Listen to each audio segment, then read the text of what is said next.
If you've got a heavy load to carry, you need something to carry it. And in this review we're looking at a model of a heavy trailer. It is from the Dutch company Nooteboom, and it's the Manoovr semi-low loader with a multi-dolly. And as you can see, it comes in a Nooteboom branded box. On the back we can see this is genuine licensed merchandise, and the model is made by WSI. It's a 3+7 axle trailer, and it also includes a heavy Mercedes-Benz Actros tractor. Let's weigh it up. The box flies onto the weighbridge and it's about 3 pounds 1 ounces, which is 1.39 kilograms. The packaging consists of an outer sleeve which encloses the box holding the model, and this is nice high quality packaging. And you can see that the various parts are held in nice black foam rubber. There's a little bit of fiddly packaging to remove, and it would be better if these small parts came in a parts bag.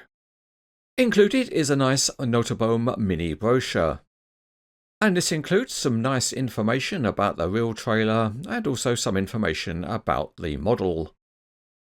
The Manoovr series is the latest version of Nooteboom multi-trailers, and many different configurations are possible. This little brochure is particularly good because it has lots of nice photos of the multi-trailers carrying loads, and it also has some technical information. There's also some short instructions for the model.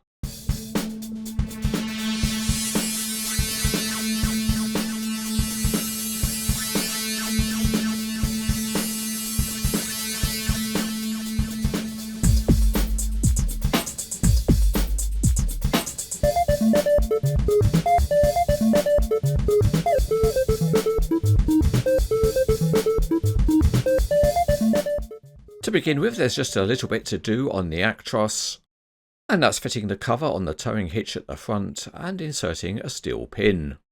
For the trailer, we will start by connecting the Manoovr to the multi-dolly, and it's a very easy connection to make.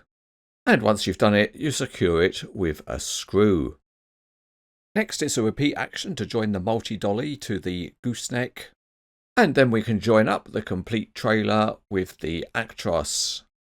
And for this, it's a clunk click does the trick. At this stage, we'll also add a convoy exceptionnel sign at the rear of the trailer, and it presses in as you can see.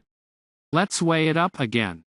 The model goes onto the weighbridge and it's just over 2 pounds, which is 930 grams.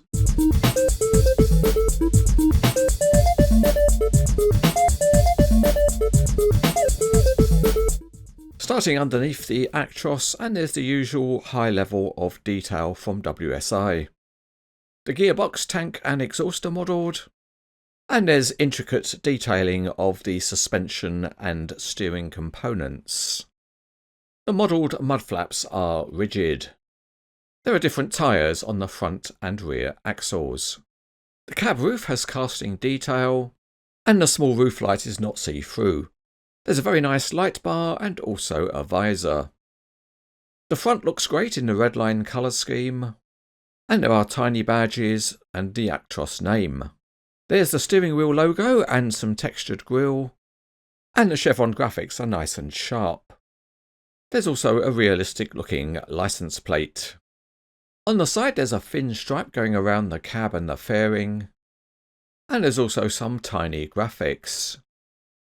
Also included is a scale model fleet number.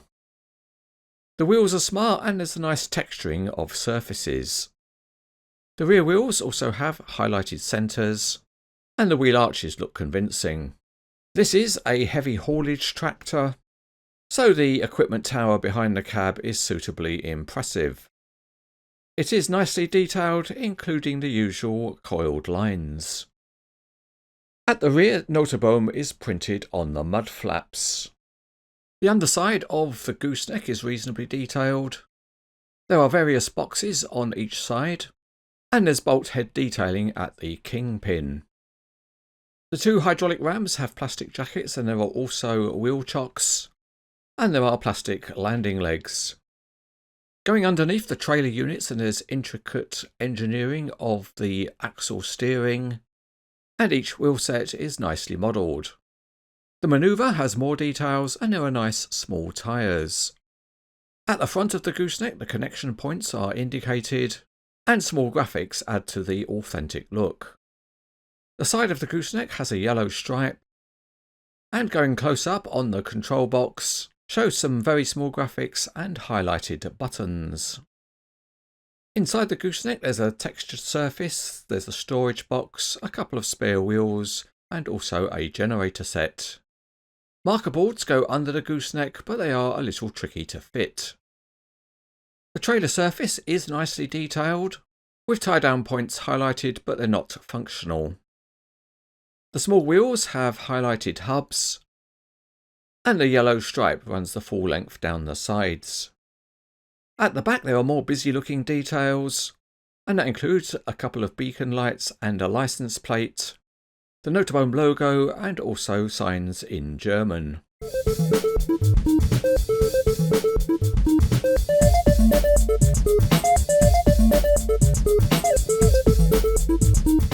Back underneath the Actros and the rear wheels spin freely, and there's linked steering at the front, but the range of movement is quite restricted. Out on the road this Actros is not the smoothest runner, and that's particularly so when we set the steering. Although the angle is only slight, it's not really comfortable moving along. The big cab tilts forward, but it can't be posed in a tilted position, but at least it does let you have a look at the detailed engine underneath. The gooseneck has an adjustable angle, and the rams are stiff so it will hold a pose. The landing legs are adjustable with a tiny steel pin, but it is a very loose fit, and the best thing to do is to bend the pin a bit so that it stays in. Otherwise, if the pin drops out, it's not the easiest thing to find. The model engineering on the trailer units is very good. There's sprung suspension on 5 of the Manoovr axles, and the front 2 axles can be fixed in a raised position. There's also proportional steering of the rear 5 axles. The interdolly has parallel steering, and again it has 2 axles which can be raised up out of service. Moving out onto the test track, and the units move along very nicely, and they move effectively when the steering is set. The steering on the 7-axle Manoovr trailer is particularly nice to see. Here's the whole trailer on the road, and it works well, although it's not so easy to get all of the tyres perfectly grounded. The trailer deck does feature tiny extendable beams, although no timbers are supplied to widen the deck. The real trailer can be significantly extended, and that works with its central spine beam. This functionality has also been replicated on the model, and it works nice and smoothly. The other thing you can do is to raise axles out of service, and here we see it being done on the front 2 of the interdolly.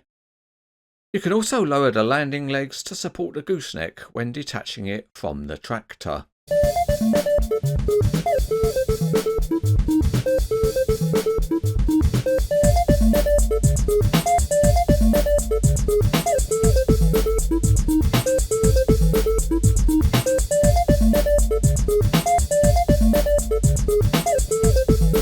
Time for a dim check.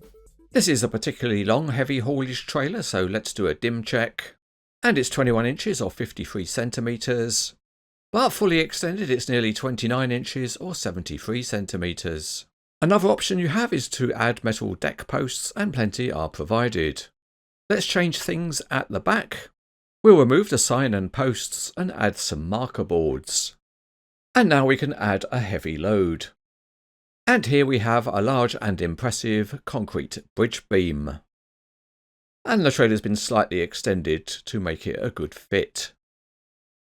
Another option you have on the real trailer is to remove the interdolly, and we can do that on the Model 2 and just have a 7-axle Manoovr trailer.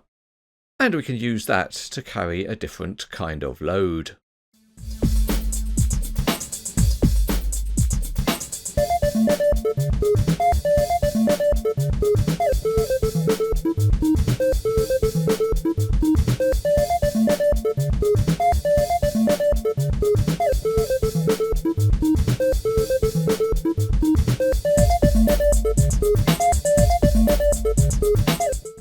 These Nooteboom Manoovr trailers have been a long time in development by WSI models.